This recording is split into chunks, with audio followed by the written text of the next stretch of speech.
Welcome to the May 13, 2013 Valley View School Board meeting. Roll call has been previously taken. Mr. Venegas, would you please lead us all in the Pledge of Allegiance? I will.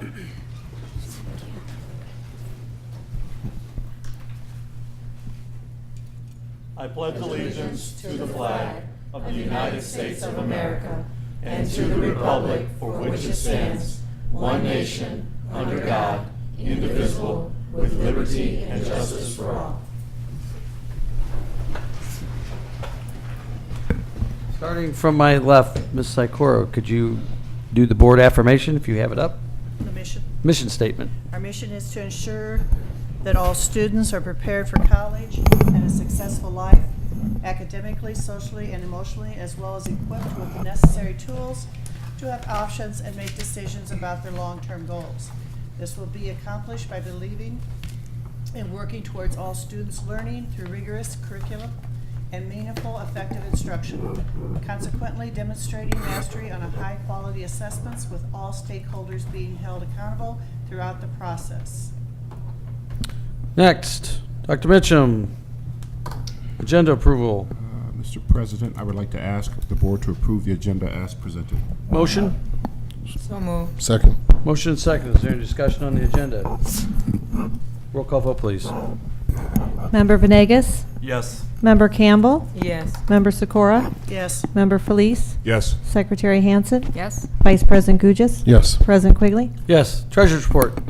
Yes, Mr. Treasurer's Kazappi. Report 5.1 for the month of April is presented, including the financial reports, balance sheets, and summary of revenue and expenditures, as well as the interim obligation payments for April 2013 totaling $3,276,227.30 for your consideration and action this evening. Motion would be in order. So moved. Second. Motion and seconded. Is there any discussion on the treasurer's report?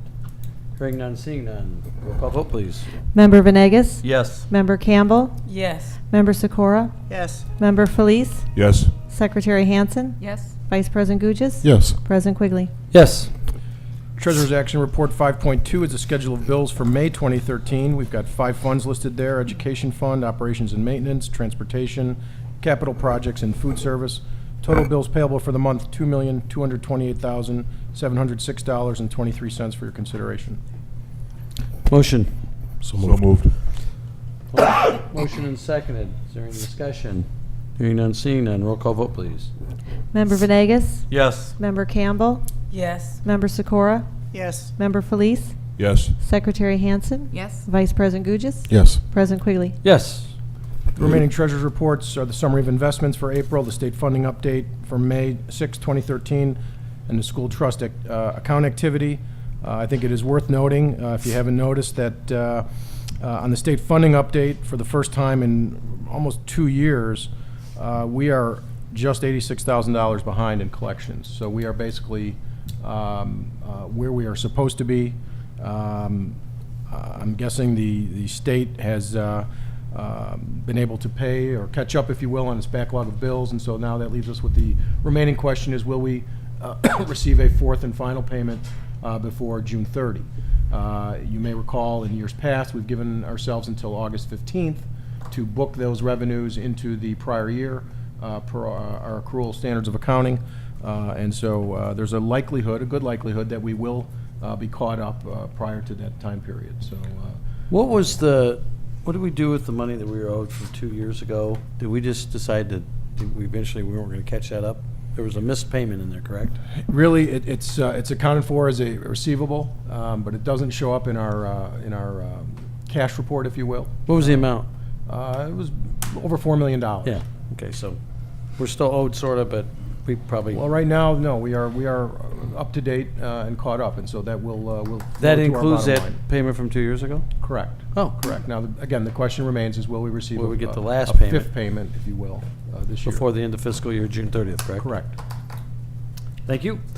All schools count, all schools count? Did you hit that? I did. I was That's there for reading your the other thing. information only. If you have I any was sitting here in stunned disbelief that the state paid us. Consent agenda items. Mr. Mitchum. Where are we at here? Okay. I'd like to ask the board to approve consent agenda items 6.1 through 6.3. 6.1 student activities accounts, contracts, for Humphrey Middle School and Scholastic Book Fairs. 6-2 board meeting minutes for May 6, 2013, and 6-3 executive session meeting minutes, May 6, 2013. So moved. Second. Motion seconded. Any discussion? All those in favor say aye. Aye. Opposed, same sign. The ayes have it. Student and staff recognition, Pillars of Valley View. First up, Mr. Gugis and Mr. White from Bolingbrook High School. If you would please step forward.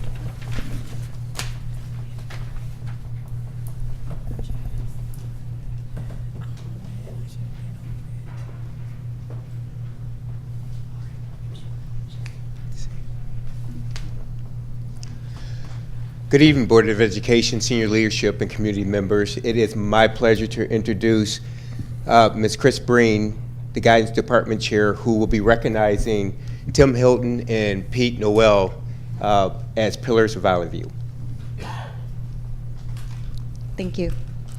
Tim Hilton and Pete Noel are two examples of Pillars of Valley View who focus on supporting and guiding students in the pursuit of learning and teaching his or her full potential. Both Tim and Pete have accepted a new caseload this year, comprised of over 300 seniors each. As I'm sure both of their wives can attest, both men have spent countless hours confirming graduation status, conducting senior interviews, compiling letters of recommendation, in addition to serving on the scholarship committee, participating in parent information nights, and carrying out general guidance counselor duties. Without their hard work and determination, Bolingbrook High School seniors would not have received the exceptional guidance, service, and assistance in preparation for the important steps that they will soon be taking after high school. Pete came to us after working with DCFS and Aunt Martha's Youth Services in 2005. Tim has been at Bolingbrook for the last 6 years. Besides doing an excellent job of counseling the senior class, both men have been active with the other students in many other ways. Pete has coached girls basketball and badminton. Pete also has his wife have twin 5-year-old daughters that keep him busy in his downtime. Tim has also coached the boys soccer team. He's the liaison to Wilco for Bolingbrook High School. He's also earned his Type 75 certificate, which provided him the opportunity to work in the dean's office, the Phoenix experience, and with the all-school testing administrator. Tim and his wife, also a counselor in Valley View and a recipient of the Pillar Award last year, have helped many students succeed. It is with great pleasure that Bolingbrook High School recognizes Tim Hilton and Pete Noel as Pillars of Valley View.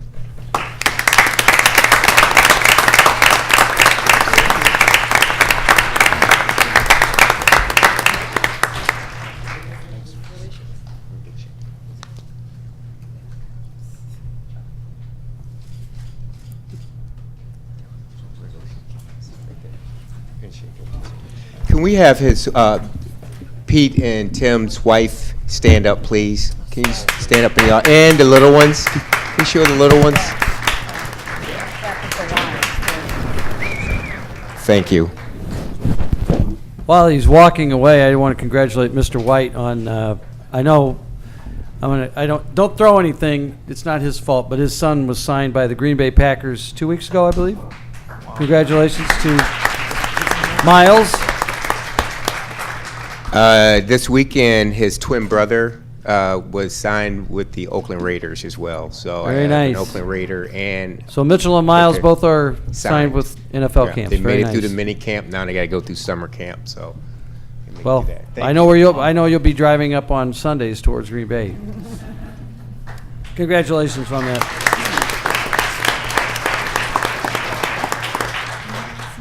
I saw Mitchell work out, and that kid is fast. I mean, he's running a 4.3 940. That's getting it done. Next, we have Dan Felice doing independent school.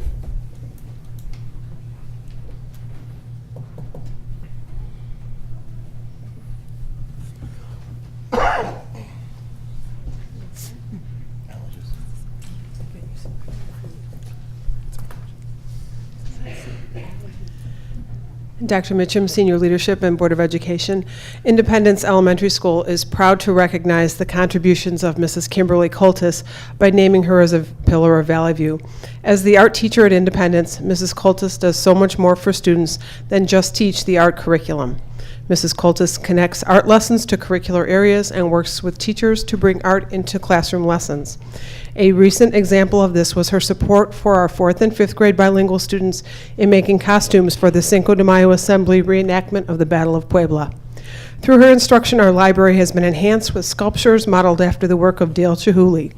Mrs. Coltis also supported 5th grade students with her science fair projects, volunteering to help review hypothesis and purpose statements, and she co-leads our special monthly lunch group for 5th grade girls. It is because of her unselfish commitment to the students of Independence that we are proud to have her as our pillar this month.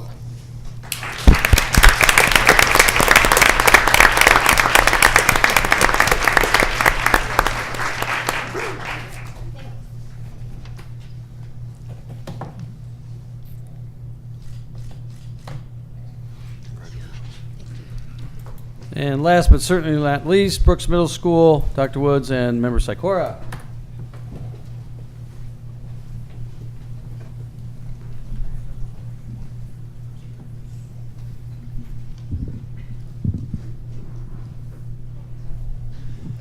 Good evening to the members of the Board of Education, senior leadership, Dr. Mitchell, and our VVSD community. The Brooks Middle School nominee for the Pillars of Valley View is Irene Rooney, math teacher. Mrs. Rooney exemplifies the characteristics of a Pillar of Valley View Award recipient. She works tirelessly to create fun and engaging math activities for her students. She uses Common Core, the district math resources, and anything she can to create to provide students ways to understand math.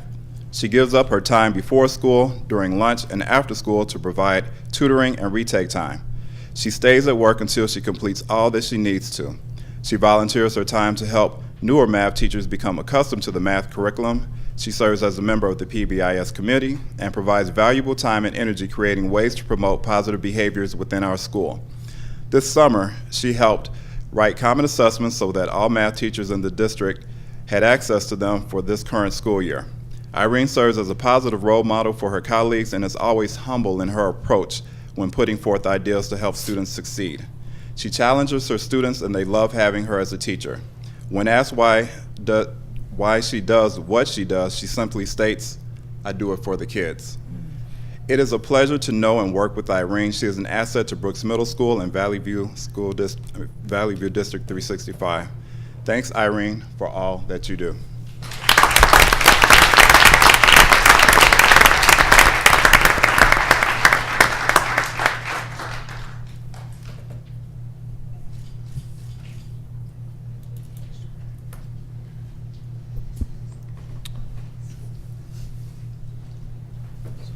Next. Nope.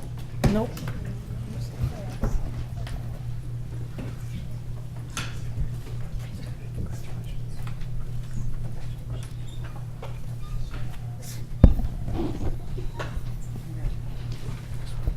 Liaison reports. Oh, I'm sorry, I jumped the gun. Brooks Middle School National Scholastic Art, Writing, and Regional Winners. I'm back. At this time, I would like to introduce one of what I'll say is one of the finest language arts teachers that Valley View School District has to offer, Mrs. Sally Green. Please come to the podium so that you can tell us a little bit about our art and writing regional winners for Scholastic. Thank you. Dr. Wood? I'm one of the luckiest teachers in Valley View because I get to spend 90 minutes every day with these two gifted young writers.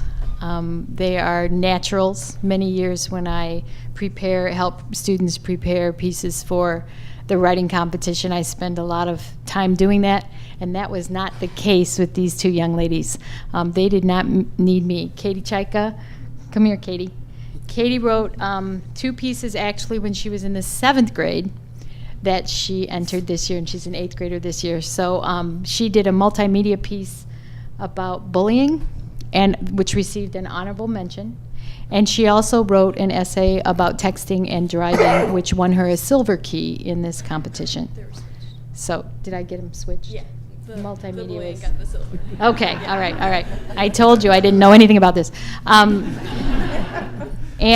Katie is actually so talented. She's quite one of her independent reading books this year is the complete screenplay for The Dark Knight. So she's very interested in film and is gifted in that way and every other way as an 8th grade writer can be. So congratulations, Katie.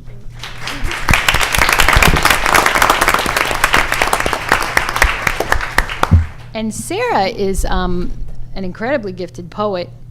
She's a Gothic style poet and has these poems that are full of imagery and emotional, angst-filled poetry.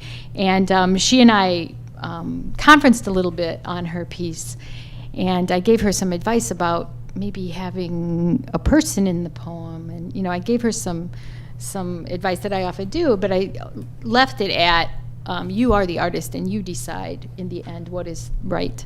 And Katie went home that night and entered her poem the way it was and won a gold key in this competition.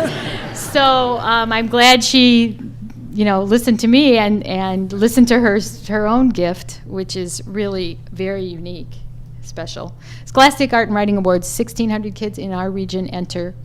About 10% of those kids are recognized with silver keys, and only about 6% are recognized with the gold key. So Sarah won the highest award in that competition. So congratulations.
Next up, Bolingbrook High School, Illinois Family and Consumer and Career Leaders of America winners.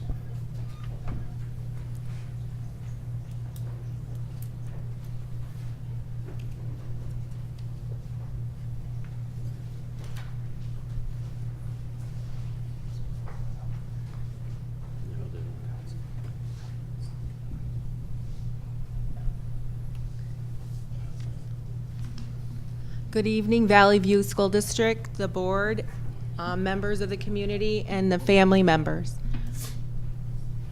Come on in. Do you want to come closer? I'd like to introduce myself. I'm Deborah Taylor from Bolingbrook High School. I teach family and consumer science there. This is Colleen Kerrigan. She also is in the Family Consumer Science Department.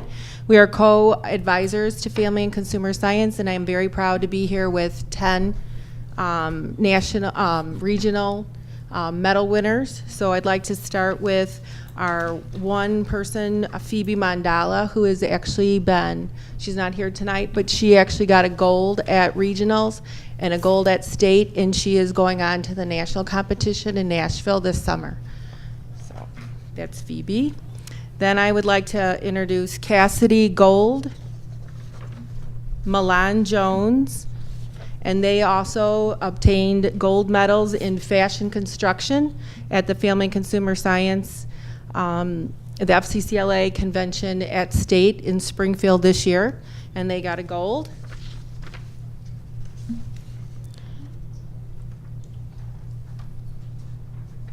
Thank you. Marilyn Messina couldn't be here. She also achieved a bronze medal.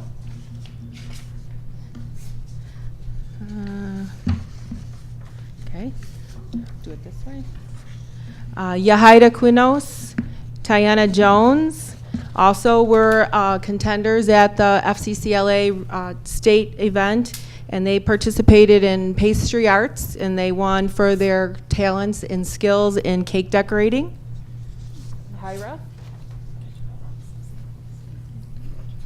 And Diana. Other members who were not able to come tonight: Alexandria Brown, who received a silver medal; Dale Tigans, who received a gold medal; Holly Sluga, who received a gold medal, all in Pastry of Arts.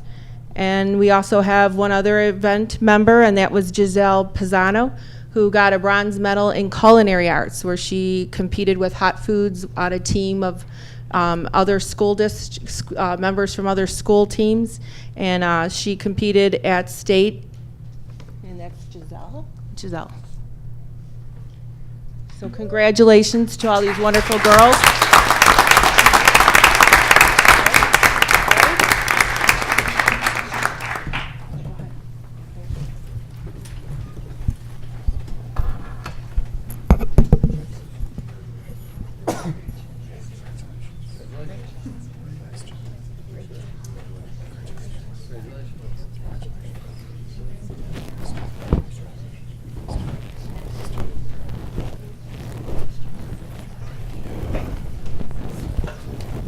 I know I could probably do some help with the fashion part, but I'd be more than happy to do the taste testing on the...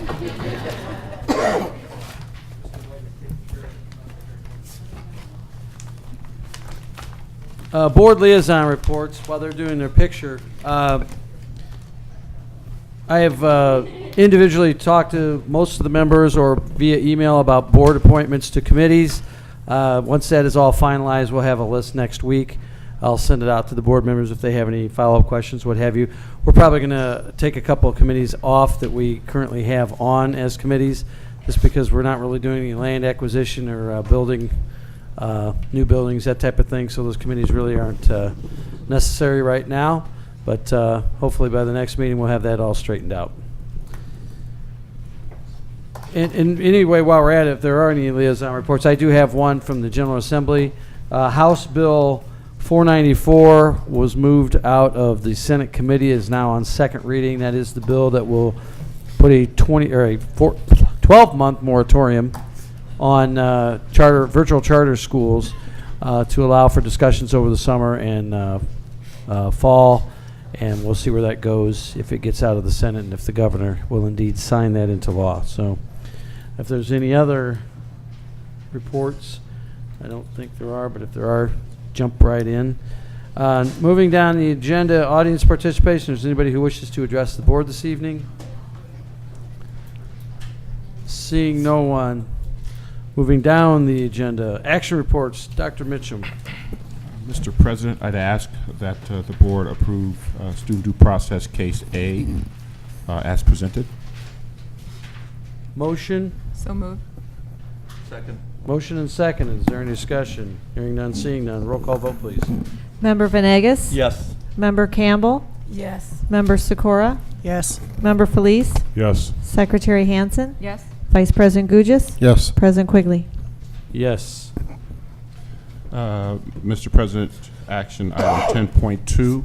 I'm asking that the board approve a administrative reorganization that will save the district $560,000 over the next 3 years in the reorganization of at the administration center and the addition of costs for benefits and the reduction of professional development funds. So move. Second. Motion and second. Is there any discussion? Jim, we're eliminating what, 2.5, 3 positions? What is it, 3.5 positions? We're eliminating 1.5 positions, and we are reorganizing 2 positions. We're also asking that administrators pay into their health care benefits in the same manner that the teachers do. We're also reducing our professional development dollars that were allotted each year between 5 and 40%. For example, I'm reducing mine by $2,000. Anyone that's at $2,500 is being reduced by $500. Anyone at $1,500 is being reduced by $500, and anyone at $1,500 is being reduced by $250. So it's between 5 and 50%. We're also looking at a significant reduction of about $220,000 in retirements of administrators over the next 3 years, because we will be hiring administrators at a reduced rate, so to speak, or a reduced salary, which will also save the district some money as well. And so we are asking that all phases of our organization accept some responsibility for the fact that our finances are not where they were in the past. And I think that the administration needs to accept their share of the responsibility that we're asking all others to share in as well. Thank you. How do we compare to some of the districts around us, or like-size districts? I mean, as far as... Sure, I'll ask Mr. Grazafi to answer that question for you. Give me a little bit more in terms of what you're looking for, Steve. Staffing and administration staffing size and that type of thing as a percentage. I mean, where are we at? I know we're lower than most. But Yeah, a couple years ago, I took a look at our administrative staffing as it relates to state average, and certainly our student to administrator ratio was higher than a state average, and I think when I looked at it, I compared it also to the unit district average. And really, it was in reference to some criticisms, about salaries and things like that. And from my position, I was saying, don't look at our overall salary ranges necessarily. Look at the overall spend. And we were easily, at the time when I first did the study, about $2.2 million lower in overall spend than the average unit district in the state, comparably sized, as well as districts in the metro area, not just unit districts. When I updated that, I think our savings was easily in the $1.5 million range when you factored in benefits as well. Again, because of the higher student to administrator ratio. So I think we compare favorably from that perspective. When we looked at some numbers from the regional office, Valley View spent $77 per student on administrative costs versus $214 was the average in the county. So we were definitely on the low end of our costs per administrator, or per student per administrator. We also our administrators on average get paid a slightly higher salary than those surrounding us. But when you look at the administrator student ratio, we have over 300 students per administrator in comparison to other districts who are in the mid to low 200s. Thank you. We have a motion and a second. Is there any further discussion? Hearing none, seeing none. Roll call vote, please. Member Venegas? Yes. Member Campbell? Yes. Member Sikora? Yes. Member Felice? Yes. Secretary Hansen? Yes. Vice President Gugis? Yes. President Quigley? Yes. Next, the strategic plan. Okay, good evening, President Quigley. Tonight we are seeking your approval on the district strategic plan. At last board meeting on May 6th, we presented to you the background and rationale for the development of the strategic plan, as well as a brief overview of the different domains of the strategic plan. We also addressed documents that are available for a community brief, as well as a letter from Dr. Mitchum, superintendent, to the community. Tonight we are seeking your approval on this multi-year endeavor, and your approval of this plan will allow for us to move forward with our mission and vision of improving student learning. So moved. Motion? Second. We have motion and a second. Is there any discussion or any questions? Does this mean that the new view is what we're extending? That is correct. Okay, and everything that's involved within the new view? And can you be more specific? Some specifics would be like the 90-10, retaking of tests, that type of thing?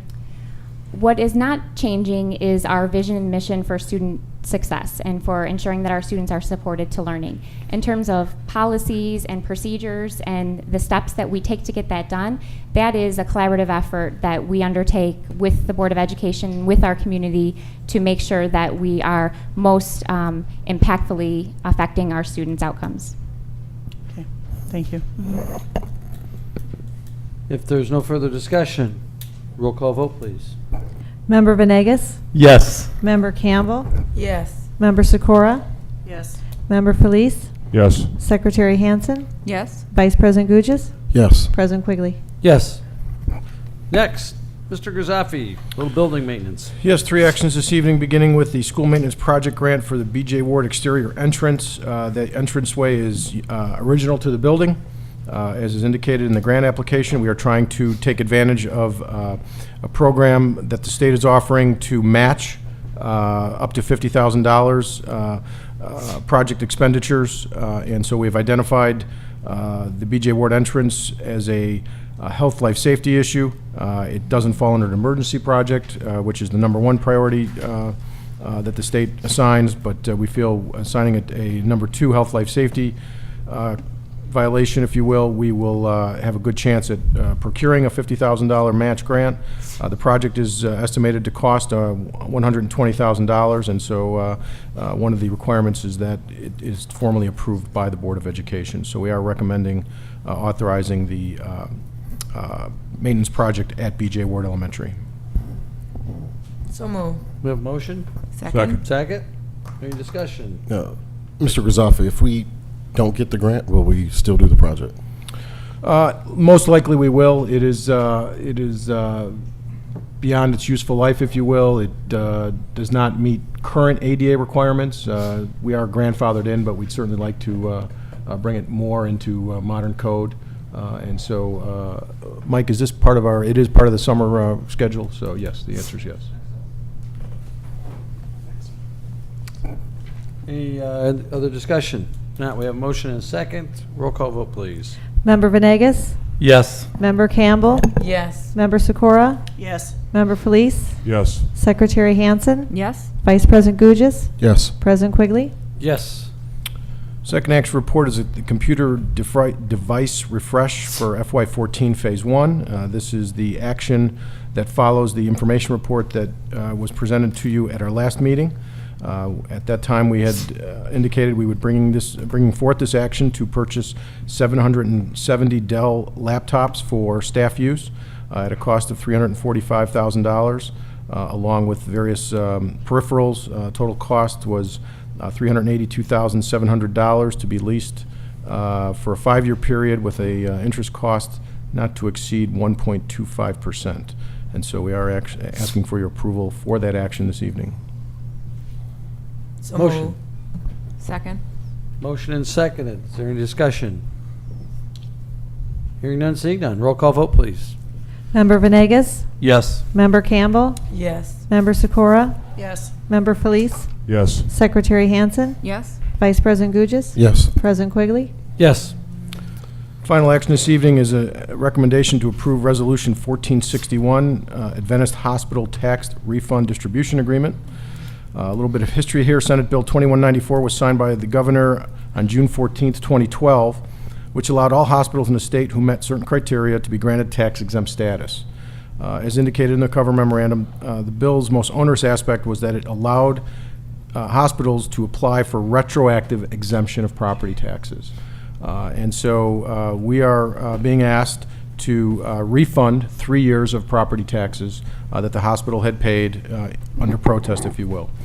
I've been working since January with the hospital's chief regional legal officer to try to come to some agreement, if you will, with both the final totals in terms of what they were seeking, as well as a repayment plan.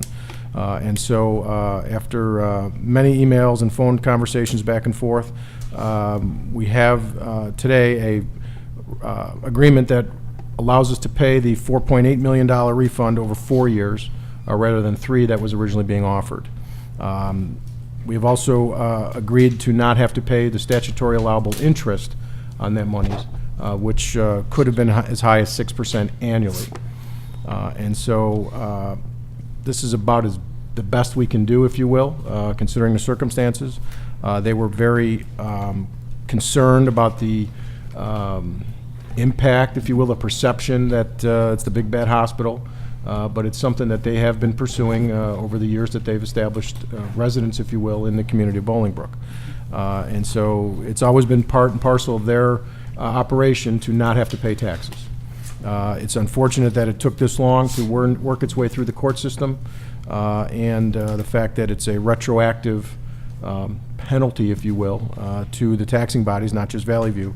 But obviously, with us being the lion's share of the tax bills, it comes as a pretty heavy burden to lift. So I've attached all the various court orders, if you will, to the information that was presented. There's also some background there in terms of how did we get here, what allows hospitals to pursue this. So I don't know if you have any additional questions or comments, but I do recommend approving this resolution as it's presented. Can we, can we refuse to pay it and just go to court? Hang on, we need a motion first. Oh, I'm sorry. So move. Motion and second? Who We need a motioned? second? Who motioned, Ms. please? Campbell? We need a second. Second. Okay, now we can have discussion. Thank you. Mr. Benet. Question, can we refuse to pay it? Because we're being asked, are we being demanded? What's the deal? Can we go to court? The county treasurer's office has sent us a letter saying that they are under court order to withhold tax distributions if we don't present some sort of alternative arrangement. And so we would most likely have the $4.8 million withheld in its entirety in our very next distribution, which would be in June. And so absent that, we felt this was a better solution than not taking any action. Also, for a history, the court's already ruled on this. That's how we ended up in the situation, and this started probably 2005, Gary, down in Champaign County. It was Something, maybe even 2003. It was about 10 years in the Yeah, making. it's been a long time going. It's an unfortunate situation. The hospital has worked with us. We're not the only taxing body, as Gary said, to get hit with this. There are other school districts getting hit with it. They have worked out that we're not going to be, quote, out of pocket necessarily. No, I get that. Taking Because I the know we're going to credits. end up paying, we have to pay it back. Right. But we didn't forecast this loss. We didn't forecast this blow, and we've known since 2008. That's what kind of gives me the heartburn that we've made some financial decisions for our district and for our community, not knowing that this blow was coming, Right. I guess. And, you know, if somebody loses $4.8 million, somebody needs to, you know, dance to that music or pay the bill. And I know that in the private sector, if somebody was losing $4.8 million, that person probably wouldn't have a job. That's my concern. And here we are losing $4.8 million to the hospital, and we weren't prepared for it. So I know it's under protest, and I get that. Doesn't mean that I'm happy with that decision, and that's that. Understood. I guess the hospital got over being labeled as the big bad hospital. Gary, would you say they got over that, the perception issue? It is hard to understand how we have to pay back from 2008 is the difficult part. One, that the hospital and our community would choose to not participate in paying their property taxes, and two, that they would ask for money back from 2008. So I would ask the community to think about that when they make the choice of which hospital they go to. I had wondered, they received an 85% exemption status On the professional building. on the professional. Right. Okay. The main hospital building is completely exempt. The professional building off of Remington is 85% So we'll exempt. receive a small 15%? per Correct. month? Okay. Correct. And so there's a calculation there, a spreadsheet attached to the information that And what has, was the reasoning behind that? you know, she had mentioned it once before, and unfortunately, I don't remember exactly why that 15% is considered taxable, other than it's probably, it generates profits, whereas one of the It's major. based on, as I understand it, it was based on leases. The property is not all tax exempt, so there's certain floors or certain office space that is taxable. So that's how they That part came. pay a certain percentage based on that. As Gary said, they gave us an extra year. The court has allowed, allowed them for a 3-year recapture. They're giving us 4. They're not charging us interest, which, as he said, could be up to 6%. It's an unfortunate situation, but it is what it is. If we were to not do it, then we would get hit with the full Monty in the front end of our next tax payment from the county. So this being spread out over 4 years is a much better deal for us. In a weird way, we got money in a time when we probably needed it, at low interest, if you will. And that's not necessarily what we were hoping for, but at least in this situation, I mean, if you got to make lemonade. You might as well have some lemons to do it with, so. Gary, is any other hospital close by us in this proposition too? Or is that this is the only hospital that we're talking about? It's the only one that we care. Yeah, I'm not No, aware of any That's our hospitals. point. We should be caring about everybody and everything, and we're not the only one. One hit is my point. That is that what hospital just come right out? At what hospital in other school districts? So it's not just like somebody's picking on us. That's what my point is. I have talked to colleagues in 2 of our surrounding districts, Plainfield and Naperville, both have impacted, not nearly to the extent that we are here. I know, but it's happening. It's just like not, Yep. Yep. a hospital's not picking on us. That's my point I'm trying to make. Library districts, villages, whatever. They're all getting it. So it's just it's a percentage thing. So we have a motion and a second. If there's no further discussion, Madam Clerk, roll call vote, please. Member Venegas? Yes. Member Campbell? Yes. Member Sikora? Yes. Member Felice? Yes. Secretary Hansen? Yes. Vice President Gugis? Yes. President Quigley? Yes. Next down the agenda, Ms. Hawks. Thank you, President Quigley. This evening, I'd like to bring Action Report 13.1 for your approval. This is the Consolidated Action Report for Certified and Classified Personnel. We're seeking approval on 10 items for certified personnel, 14 for classified personnel, 2 for administrative classified personnel, and 1 item for administrative certified personnel. Motion. So move. Second. Motion and seconded. Is there any discussion on Action Report 13.1? Hearing none, seeing none. Roll call vote, please. Member Venegas? Yes. Member Campbell? Yes. Member Sikora? Yes. Member Felice? Yes. Secretary Hansen? Yes. Vice President Gugis? Yes. President Quigley? Yes. 13.2. Before I move to my next action report, this evening I would just like to take a moment to introduce you to our new Assistant Executive Director for Student Services that was just approved. Carrie, would you please stand? Carrie Johnstone.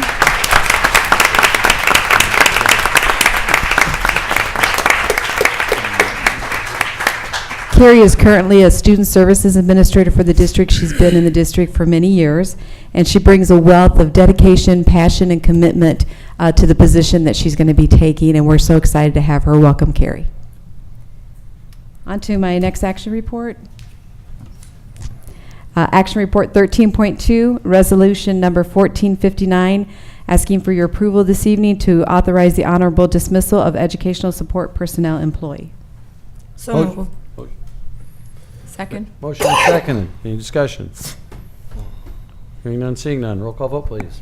Member Venegas? Yes. Member Campbell? Yes. Member Sikora? Yes. Member Felice? Yes. Secretary Hansen? Yes. Vice President Gugis? Yes. President Quigley? Yes. Action Report 13.3, Resolution Number 1460. This evening, we're seeking your approval authorizing the dismissal of educational support personnel employee for reasons other than reduction in force. So move.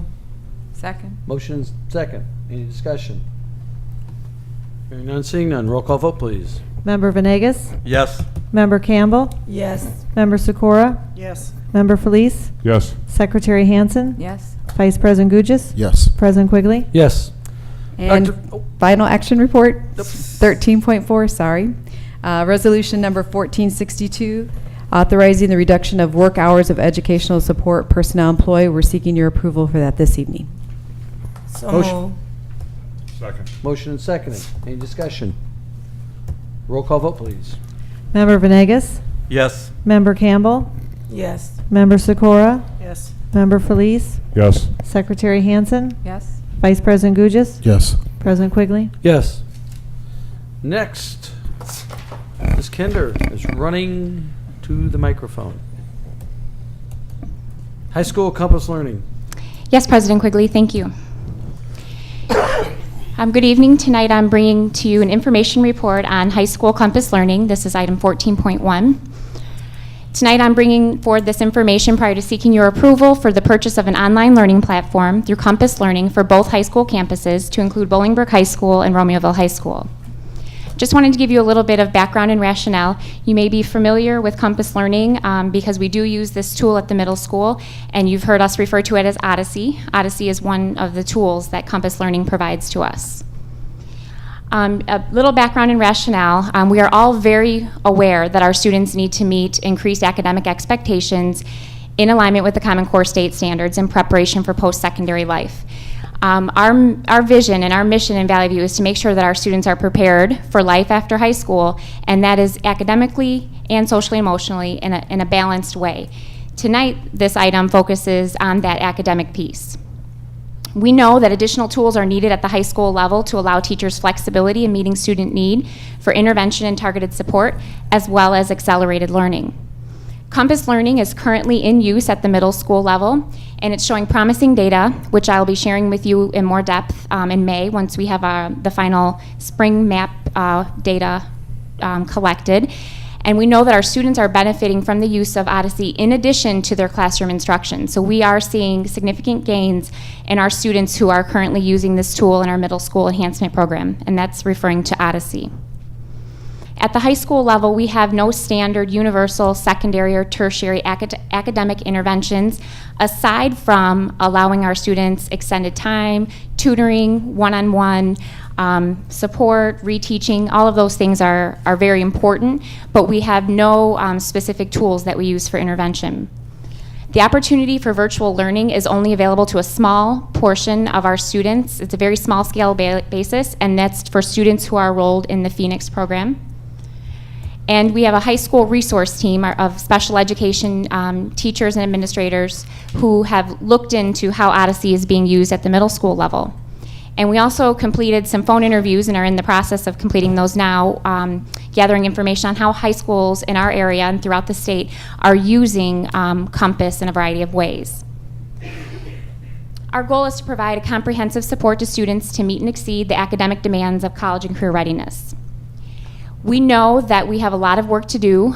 We know that approximately, based on our data, 55% of students at high school do not meet all of the benchmarks on the academic side for college and career readiness. This is from looking at our MAP data for our 9th and 10th graders, as well as our Explore, Plan, and ACT data.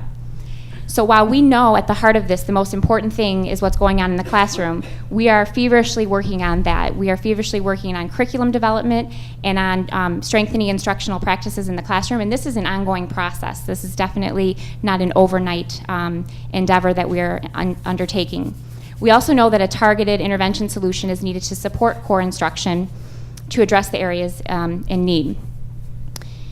Our primary objective that I'm going to present to you, if you approve bringing on Compass Learning as a tool, is to use an online learning tool to support and differentiate instruction to provide RIT-based learning and targeted skill intervention. And I'll explain a little bit to you in a minute about what RIT-based learning is. Secondary objectives that we will explore using this tool for once our first objective is complete is to use this online learning tool to provide and expand opportunities through online learning to differentiate instruction and extend learning opportunities. So things like that, I mean independent study, credit recovery, and summer school, looking at more effective models.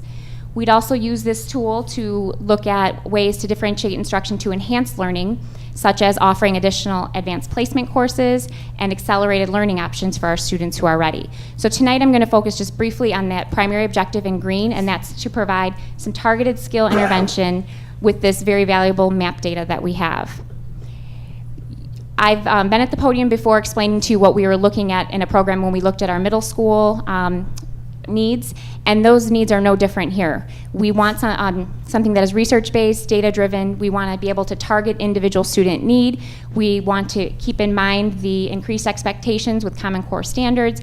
And a very important piece that I want to point out is utilizing MAP data to drive instructional decisions, because we have a very powerful piece of information that allows us to really leverage the learning tool that we have. And we need opportunities to extend learning beyond our normal classroom instruction time. We have students with a variety of needs, and so we need some flexibility in meeting those needs. And we need to work within the current staffing and parameters that we have within our contractual day to maximize everything that we are able to do. And also the ease of implementation. We need something that relatively quickly we can put into place.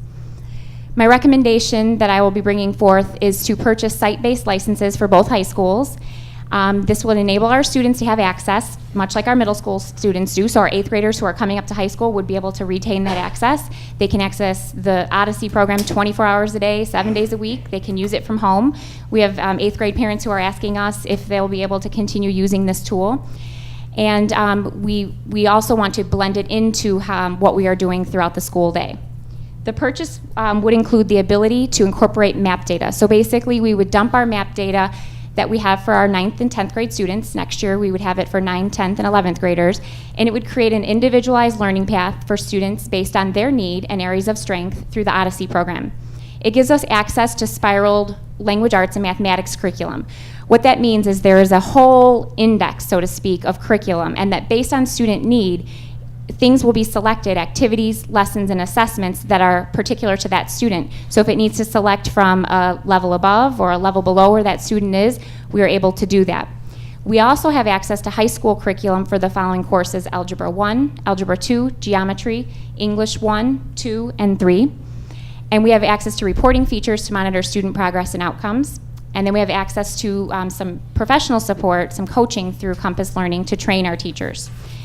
We can choose to customize the curriculum to match the curriculum that we offer in Valley View, and we can also purchase additional curricula at a later date. So if we decided to, say, purchase an AP macroeconomics course, we could purchase that, or an elective course. And then once we purchase it, we own it, and then all of our high school students could have access to that course, and we could then basically set ourselves up for having a great flexibility to meet student need in attaining not just course credit, but in expanding their experience in Valley View. I touched briefly before on what we wanted when we looked at a program for that intervention piece. And I've touched briefly on what is Odyssey, and you have some familiarity because we are using it at the middle school level. It is a tool that allows us to differentiate, and this graphic here just shows you that there's going to be students who are working at level, above level, and below level, and we need a tool to help us meet all of those needs. One of the great things that I mentioned earlier is that we can use this valuable data like we do at the middle school, put it into the Compass program, the Odyssey program, and come out with a plan for the students that meets their needs. This platform, if we purchase this tool, it sets us up to have great flexibility to expand what we are doing for our students already. And some things that we are looking at now is piloting and as a tool for honors or gifted. We're looking at ways to expand summer opportunities. Last board meeting, we presented to you a summer virtual program for our middle school students. And it also provides extra tools for the teachers, because the teachers can use what is a part of the program to supplement their classroom instruction. For the initial implementation, we would be looking to use this tool in our special education resource class. Again, I mentioned that we had a committee of teachers looking into how to best structure the high school resource time so that students do receive curricular support, they do receive targeted skill intervention, and they do receive instructional coaching from that special education teacher. This will allow that special education teacher to differentiate and have some flexibility in the classroom. We are also exploring other options and how we could blend targeted intervention and skill instruction into a blended elective model that we would do throughout the school day within our current parameters, as well as a pullout for a select group of students. All high school students would have access to the program, and it would also be available by all teachers for use. Secondary implementation goals that we would exploring an alternative for credit recovery and credit advancement for next school year, and then also looking at ways that we could increase our accelerated learning options through a blended learning model, for example, advanced placement. And we will be exploring these further through the development of a district committee. Outcomes that we expect is increased proficiency in student skills in mathematics and literacy, and increase in student outcomes in course completion. And we're going to measure this through our MAP data, our end of semester course exams, and our local grade distribution. And finally, the cost for the software and licensing, which would provide unlimited access for all high school students and teachers, is approximately $66,000 for 2 years. That's total for 2013-14 and 2014-15. The maintenance cost beyond that year 2 is approximately $9,800 total for both campuses. And if we elected to purchase additional curriculum at a later date, we could do that, but that is not included in this cost. This is a grant-funded initiative. We have the funds in this current fiscal year through the IDEA Grant Fund, and that is through our special education department. And so this is completely grant-funded. That cost that I mentioned, the $66,000, is for 2 years total. And then if we choose to add on to explore our secondary objectives after our initial implementation phase, we could certainly do so through local or grant funds. So I'm open to any questions. I know I presented a lot of information. Any questions or clarification? I have a question. Sure. Odyssey is now, the children are taken out of their elective, and they have like 2 math classes. So how's that going to work at the high school? Well, through resource, for students whose IEP, Individualized Education Plan, says that they have resource, that's already built into their day. So they already have 50 minutes where they're in a classroom with the teacher, and that teacher generally helps them with homework or helps them review material that they learned in the classroom. So they'll still be doing this, but it'll be used as a learning tool there. Other ways that we're going to blend it in is that's in development right now. We would be blending it into an elective. It's dependent upon student need. And then for a select group of students, they would have pull-out where they would have time specifically devoted to this, much like the middle school, but it wouldn't be as wide scale as what we're doing at the middle school. So it wouldn't impact number of electives or staffing or anything of that nature. So it will be, some students will be pulled out. Correct. But our special ed students probably will do it during a resource class. They will do it during resource, which is already built into their schedule. Correct. Mm-hmm. Question about the 55% of our students are not ready. How does that compare to previous years? It is approximately the same if you look at AYP for the high schools. It has fluctuated between 45, 50%, somewhere in that range, depending on what area you look at, for example, mathematics or reading. But generally speaking, that trend has remained pretty steady. We have seen increases from last year to this year, but given the fact that our high school students need more than marginal increases to be ready by the time they leave us, we need to look at creative ways to do things in addition to what we're doing through our classroom curriculum, which we are doing a lot. And I'm sure you are familiar with the professional development and the curriculum work that's going on, but this is, again, like at the middle school level, an additional tool that's needed for us currently. And for some students that may continue, but in the future there'll be less and less students who do need, that addition on top of the core curriculum. And they can resource us at home, right, for help? They absolutely can, yes. And so parents often ask us, what can I do to help my student at home? And it gets difficult the farther you go up in grades. It's difficult for an elementary parent to help their students, but by the time a student is in high school, it's even more difficult. And so the good thing about this is that any high school student would log in and there would be an individualized learning folder for Dan Felice. And he would log in, and based on whatever information that MAP gave us, it would say, okay, he needs to work on this area, he's doing really good, we're gonna give him the next step up, and that's what he would work on from home. And parents can see their students' progress. Teachers could even see their students' progress. Teachers could assign additional work if a student was having difficulty with a particular concept or skill, and the student could work on it outside of class or during their homeroom time, whatever time that they have access to the internet. Thank you. Mm-hmm. Is this program also have the ability to be available during the summer to help in the summer? Yes, we definitely, if we purchase this, we would have access year-round, like we're going to be using it at the middle school. Additionally, we're looking at ways to make our summer school, high school program more effective and provides for some flexibility for our students with that as well. So not only could they work on skills to help strengthen that foundation, they could also work on credit recovery or credit advancement. So if they wanted to take a course before the school year began to get that out of the way, to allow them to take an advanced level elective, those are the options that we want to provide for our students. We want to provide them with the opportunity for virtual learning so that they can accelerate, and we want to be faced with the challenge of having to develop more rigorous courses, more elective-based courses that our students are interested in that blend literacy and mathematics, and kind of get some of that routine curriculum out of the way that we know many of our advanced level students could complete very easily. Mm-hmm. You had just said that the hope is that less students will need this Mhm. as it progresses. But I also saw in there that you were doing some things with honors classes and things.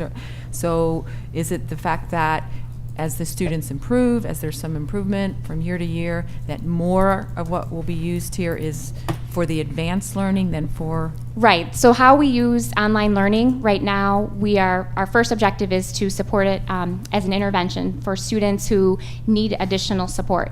That is what I hope lessens. That is what I know will lessen. As we start to close that gap and bring our students up, the challenge is going to be to expand on the upper end. And to me, that's the challenge we want. That's the challenge we need to have. So the number of students needing that targeted intervention support, working on filling foundational gaps that they have, I want that number to decrease. And then the number of students saying, I want to enroll in an AP course that you do not offer in your district currently. Can I take this? And I would like to say, yes, you can. You can do it through an independent study. You can do it through blended learning, meaning you will do the online piece and then you will meet with the teacher coach and you will be prepared for that AP exam and you will score well enough to earn college credit. And so we have secondary objectives, but to me they're just as important because we want to make sure that our students have that access, most definitely. So this is kind of a beginning step to virtual learning. It absolutely is, Member Hanson. What percentage of the 55% will participate in this program? I can bring that information to you as we develop further. The actual number of students in resource class through special education is relatively small when you look at an overall percentage. However, that's not the only place where we intend to use this. So as we develop our further plans through the district committee, I can definitely bring that information back to you.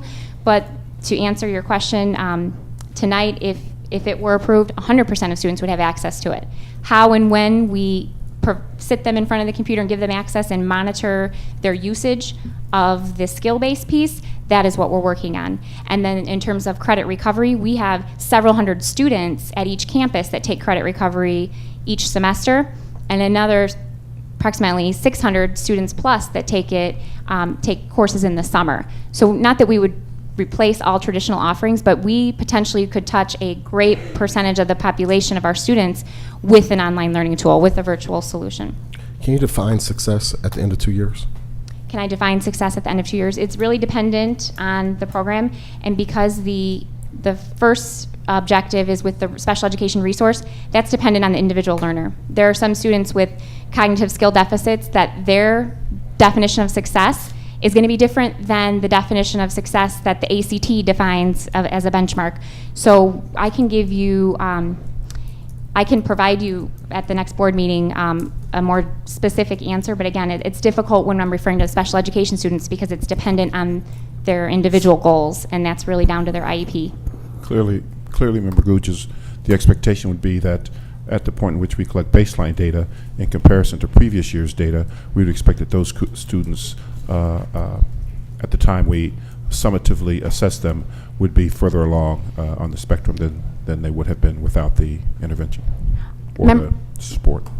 Member Gugis, I just would also like to add, for those using the Odyssey program at our middle school, we are seeing at mid-year review that a great percentage of students are trending toward a 1.5 year growth for a year's time if those trends continue, meaning that for every year we'll buy back another half a year. So if we can continue that, the higher you go up in grade levels, the more differentiated it gets, because there's a lot more going on and a lot more different paths that the students are taking once they get into high school. But strengthening that foundation is key. And so as we do that, it just depends on how much time we have.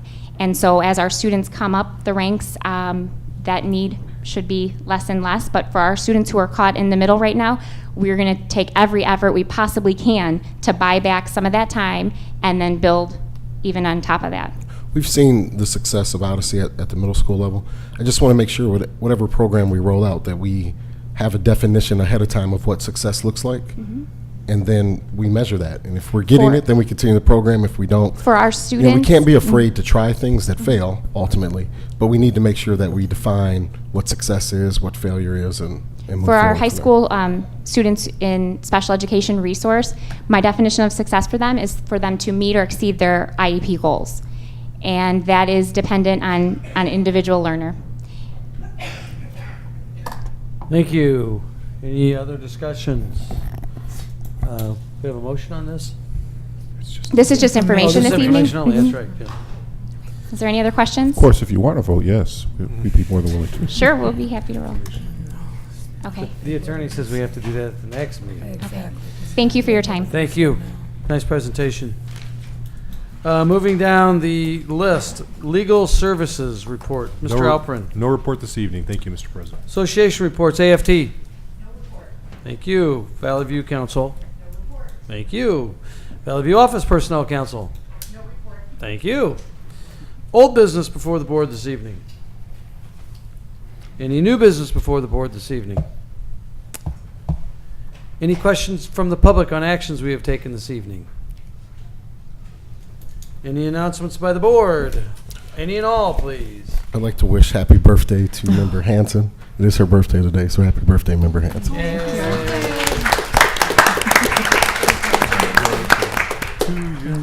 He didn't think we were going to let that go without notice. I believe there's a really large cake with lots of candles coming this way. Yeah. Look at that, huh? Oh my gosh. I would take those candles at 0. Now, I just want to know, I did not say how many years, but the cake does. We're not going to say Member half Hanson? century. or- Member Hanson, Turn around. I just want you to know I had nothing to do with putting those numbers on that cake. None whatsoever. Okay, so who put the numbers there? No, it's okay. I have no idea. On 3. Happy birthday to you. Happy birthday to you. Happy birthday, dear Crystal. Happy birthday to you.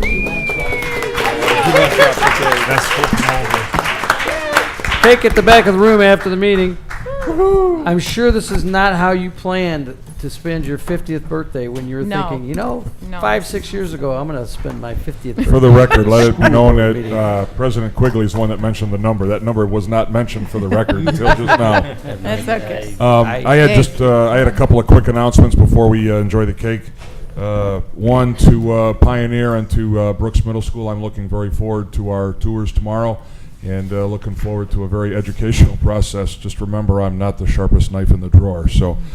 Also, from a safety standpoint, I was actually able to be a dad this morning, and I attended all 3 of my children's schools at the beginning of the day, at BHS and at Brooks and at Pioneer, and the staff and the students should be commended for not only safety first and entering, knowing how many kids come into Bolingbrook High School, as well as Brooks Middle School, and I think Pioneer sometimes is forgotten because it's gotten quite large over the last 12 years, but the safety and the staff greeting was very professional, and that's the first time I've had a chance to see that for a long time, so all 3 schools should be commended.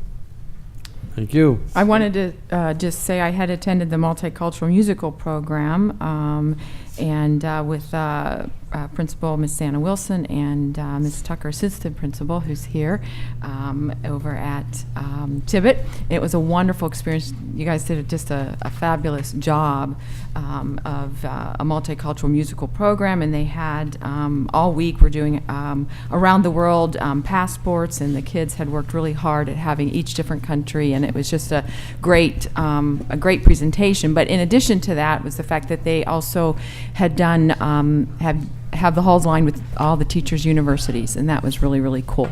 Always promoting that, where are you going to college and what colors will you wear and things like that. So it was a job well done.